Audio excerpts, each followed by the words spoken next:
Good morning, students. How are you? Today's topic is importance of financial planning.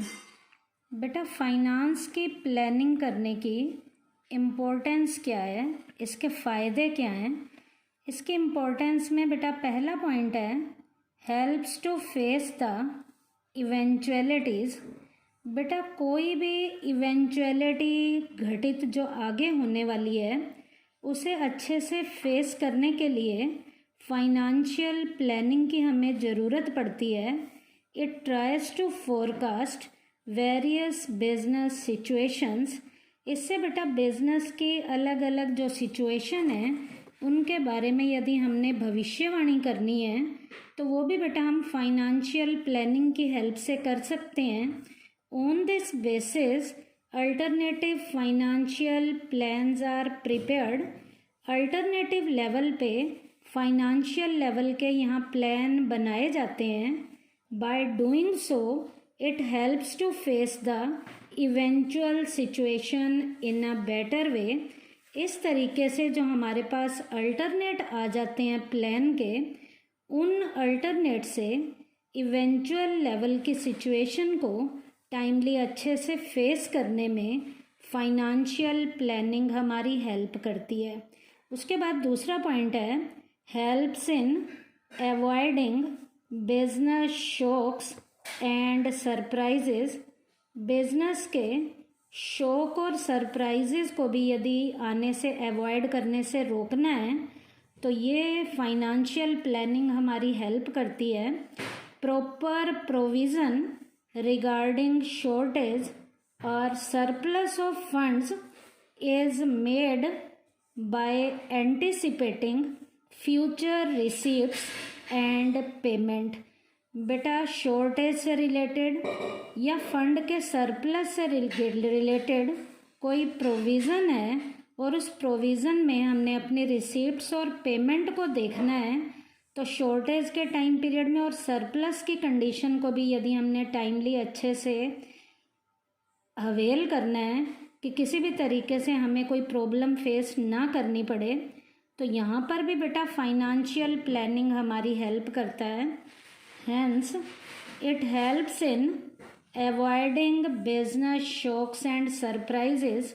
इस तरीके से business में आने वाले जो भी शॉक्स हैं, जो सरप्राइजेज हैं, उन्हें फाइनेंशियल प्लानिंग की हेल्प से अच्छे से जो है टैकल किया जा सकता है। उसके बाद है हेल्प्स इन कोऑर्डिनेशन।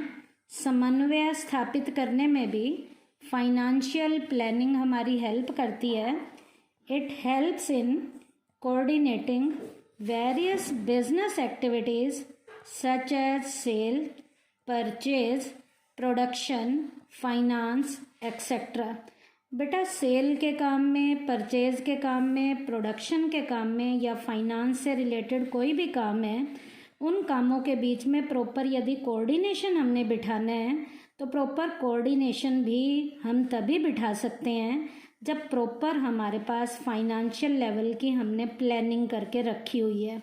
उसके बाद है fourth point helps in avoiding wastage of finance. बेटा फाइनेंस की वेस्टेज को भी यदि हमने कम करना है तो भी फाइनेंशियल प्लानिंग हमारी हेल्प करती है। कैसे? In the absence of financial planning wastage of financial resources में टेक प्लेस। इस तरीके से फाइनेंशियल लेवल के रिसोर्सेज उनके किसी भी तरीके की कोई भी वेस्टेज ना हो तो वेस्टेज को भी कम करने में फाइनेंस के जो प्रॉपर हमने प्लान बना के रखे हैं वो हमारी यहाँ पर टाइमली हेल्प करते हैं। This arises due to the complex nature of business operations. क्योंकि कई बार बिजनेस की नेचर इतनी कॉम्प्लिकेटेड होती है और हमारे सामने बहुत सी प्रॉब्लम्स आ जाती हैं। Such an excessively over or underestimation of finance for a particular business operation। कई बार एक पर्टिकुलर लेवल की बिजनेस की ऑपरेशन को करने के लिए कई बार तो हमारे पास पैसा हद से ज़्यादा होता है, कई बार पैसे की हमारे पास कमी होती है जिसका हम सही तरीके से अंदाज़ा नहीं लगा पाते। Such type of vestiges can be avoided through financial planning. इस तरीके की सारी वेस्टेज को दूर करने में फाइनेंशियल प्लानिंग हमारी हेल्प करता है। उसके बाद है helps to link the present with the future. Present को, आज को फ्यूचर के साथ यदि हमने जोड़ना है तो ये प्रेजेंट को फ्यूचर के साथ जोड़ने में भी फाइनेंशियल प्लानिंग हमारी हेल्प करती है। कैसे हेल्प करती है? It makes effort to link the present with the future. इसमें हम अपने आज के सारे प्रयासों को कल के साथ, फ्यूचर के साथ जोड़ने का काम करते हैं। By doing so it helps to minimise the risk of future uncertainties. जब हम आज को कल के साथ जोड़ेंगे तो कल से रिलेटेड जो अनसर्टेनिटीज़ हैं वो हमें कम सहनी पड़ेंगी। इसका मतलब हम कल का अच्छे से अनुमान लगा लेंगे, और जो कल का हमने अच्छे से अनुमान लगाया है उसे प्रॉपर जब हम फाइनेंशियल प्लानिंग से पूरा करेंगे तो प्रेजेंट का फ्यूचर के साथ इजीली लिंक भी एस्टेब्लिश हो जाता है, और प्रेजेंट को फ्यूचर के साथ यहाँ जोड़ने में फाइनेंशियल लेवल की प्लानिंग हमारी हेल्प करती है। उसके बाद है helps in creating link between investment and financing decision. बेटा इन्वेस्टमेंट का फाइनेंस लेवल के डिसीजन के साथ लिंक भी यदि हमने करना है तो भी फाइनेंशियल प्लानिंग हमारी हेल्प कर रही है। It's help in deciding that where to invest and from where the required fund will be made available. ये हमारी हेल्प कैसे करेगा कि इन्वेस्ट हमें कैसे करना है, और वो इन्वेस्ट हमने कहाँ कहाँ किन किन ज़रूरतों को पूरा करने के लिए करना है, और जो वो पैसा हमें चाहिए वो कहाँ से हमें अवेलेबल होगा, ये भी हमने प्रॉपर फाइनेंशियल प्लानिंग में करके रखा है। इस तरीके से ये हमारी हेल्प करेगा। Under it mix of share capital and डेब्ट capital is made in such a manner that cost of capital is reduce to minimize. कौन सी कैपिटल का हमने यूज़ करना है? डेब्ट कैपिटल का यूज़ करना है या शेयर कैपिटल का यूज़ करना है? उसी कैपिटल का यूज़ किया जाएगा जिसको यूज़ करने के बाद खर्चे कम से कम आएंगे। और बेटा जिस कैपिटल को यूज़ करने से खर्चे कम आते हैं ये फाइनेंशियल प्लानिंग में हम पहले देख के रखते हैं, और उसी के अकॉर्डिंग उस कैपिटल का बिजनेस में यूज़ किया जाता है। इस तरीके से फाइनेंशियल लेवल की जो प्लानिंग है ये यहाँ पर हमारी हेल्प करती है।